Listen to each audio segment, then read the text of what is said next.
Olá, vamos continuar os nossos estudos sobre orçamento público? Então, no programa anterior, o professor Ilvo nos mostrou a importância do planejamento para a nossa vida e para as contas públicas e prometeu nos explicar o plano plurianual, que me parece fundamental para compreendermos tudo o que envolve a elaboração e a execução orçamentária, tanto da União quanto dos estados e dos mais de 5.600 municípios brasileiros. Não é, professor? Exatamente, Érica. O plano plurianual é um dos instrumentos que a Constituição criou para institucionalizar, isto é, tornar obrigatório o planejamento na esfera pública. Aliás, é bom que se diga que o plano plurianual é a ferramenta mais importante para o planejamento governamental, não só no nível federal, mas também para os estados e os municípios.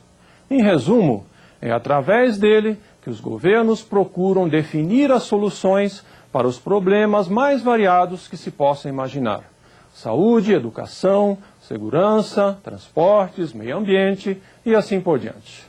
Professor, eu já estou curiosa para saber o que é esse plano plurianual. A sua ansiedade deve ser a mesma de muitos cidadãos que ouvem falar disso, mas que nunca tiveram uma explicação detalhada a respeito. Vocês lembram do nosso programa anterior, em que nós usamos o exemplo da construção de moradias populares? Lembram também que nós dissemos que o planejamento serve para resolver problemas, para se encontrar a melhor opção para resolver estes problemas? Por último, que problemas como falta de moradia são resolvidos através de ações? Pois é, o Plano Plurianual, também conhecido pela sua sigla PPA, nada mais é do que o conjunto das ações que um governo pretende realizar durante um período de 4 anos. Mas, professor, o senhor não tinha dito que as ações fazem parte do orçamento? É verdade. Mas tem um detalhe importante. Antes de fazerem parte do orçamento, as ações têm que estar previstas no PPA. E pela seguinte razão: no PPA se planeja os próximos 4 anos, isso é, o período que corresponde ao mandato de um presidente, de um governador ou de um prefeito. Ou seja, o PPA é, na verdade, um plano de governo. Professor, e que tal mais um exemplo para a gente entender melhor? Sim, e eu já ia fazer isso mesmo. Usando de novo o nosso exemplo da moradia. Se um prefeito tem como uma das suas metas de governo resolver o problema da moradia, ele tem que colocar isso no PPA. E como fazer isso? Através de um programa que vai prever todas as ações que serão executadas para resolver o problema da falta de moradia, como, por exemplo, com a construção de casas, a infraestrutura de novos conjuntos habitacionais. Essas são as ações. Além disso, o PPA vai dizer quanto será feito em cada ano e quanto vai custar o total das ações. Está claro? Ah, está começando a ficar mais claro. Mas é só por meio do PPA que os governos podem planejar? Não necessariamente. A Constituição nos fala também dos planos e programas nacionais, regionais e setoriais. Só que qualquer um desses programas deve ser elaborado em consonância com o PPA, isto é, não pode haver nenhum outro plano que não esteja de acordo com o PPA. É por isso que nós dissemos que o PPA é a cabeça do planejamento. E quem faz o PPA? Da mesma forma que o projeto do orçamento, o projeto de lei do PPA é de responsabilidade do chefe do Poder Executivo. Normalmente, existe um órgão que é responsável pela elaboração do PPA. No governo federal, esse órgão é o Ministério do Planejamento, Orçamento e Gestão.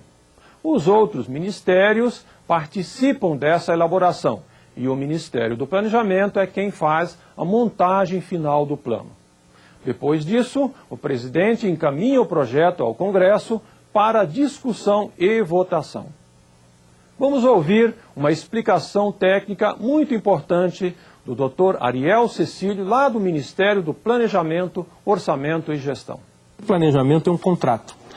É um contrato entre o Estado e a sociedade de como usar os recursos a efeitos de mudanças importantes que tem na sociedade.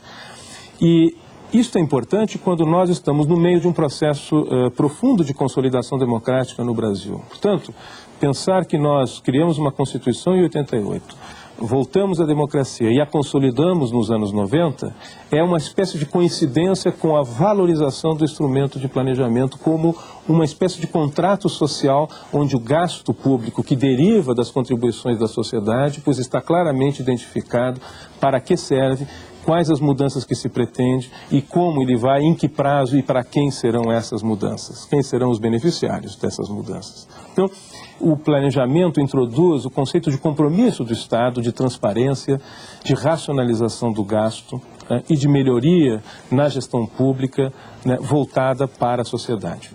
Insisto nesse aspecto da gestão por resultados, da gestão voltada para a sociedade, porque a tradição do Estado burocrático é se preocupar com processos, se preocupar com a legalidade dos atos e menos com os impactos que derivam do gasto e dos seus atos burocráticos. A tendência do setor público, tradicionalmente, foi a de se preocupar para dentro e não tanto com para fora, na ideia de que se fizer e fizer bem, haverá impactos. Isso nem sempre é verdade. Você pode construir habitações e não necessariamente atender justamente as populações mais carentes, porque elas não têm recurso para pagar o financiamento dessas habitações. E, no entanto, você fez essas habitações. Então, o que é importante no planejamento é não pensar que o planejamento é um conjunto de intenções, mas é um conjunto de intenções que estão linkadas à demanda de gestão para que, de fato, elas ocorram. Então, nós conjugamos, combinamos o ato de pensar e o ato de planejar as intenções com o ato de fazer e de estabelecer o custo de fazer. Isto foi feito quando você integrou plano e orçamento.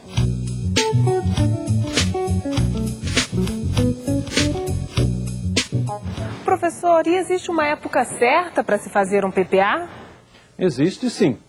O presidente da República tem que encaminhar o projeto do PPA até o final de agosto do primeiro ano do seu mandato. E o Congresso deve aprovar até o final desse ano. Uma vez sancionado e publicado, o PPA está pronto para ser executado durante os próximos 4 anos. E como se executa o plano plurianual? Essa pergunta é fundamental. Lembra que eu falei de ações? Pois é, as ações do PPA fazem parte do orçamento. O PPA define as ações para 4 anos e, anualmente, então, o orçamento é que vai destinar os recursos financeiros para cada uma das ações, ou melhor dizendo, para uma parte das ações do PPA. Professor, e o que mais é importante a gente saber sobre o PPA? A gente poderia falar aqui sobre PPA um dia inteiro, mas eu vou resumir o que é mais importante. O governo federal fez recentemente uma reformulação de todo o processo de elaboração e também do acompanhamento e da execução do PPA federal. Essa reformulação trouxe uma grande modernização desse processo, no nível federal.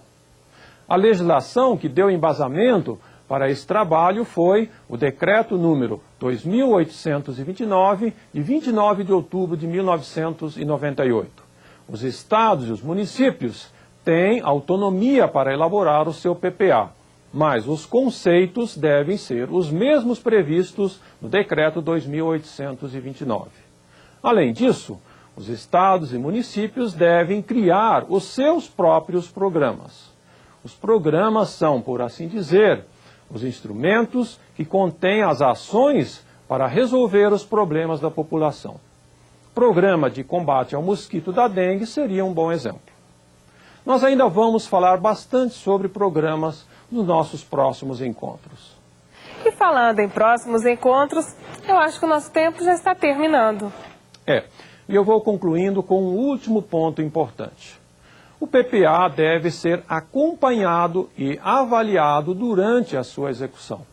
Isso quer dizer que, se houver, durante a execução, mudanças, seja na conjuntura econômica, seja nas necessidades da população, o PPA deve ser reavaliado e ajustado à nova realidade.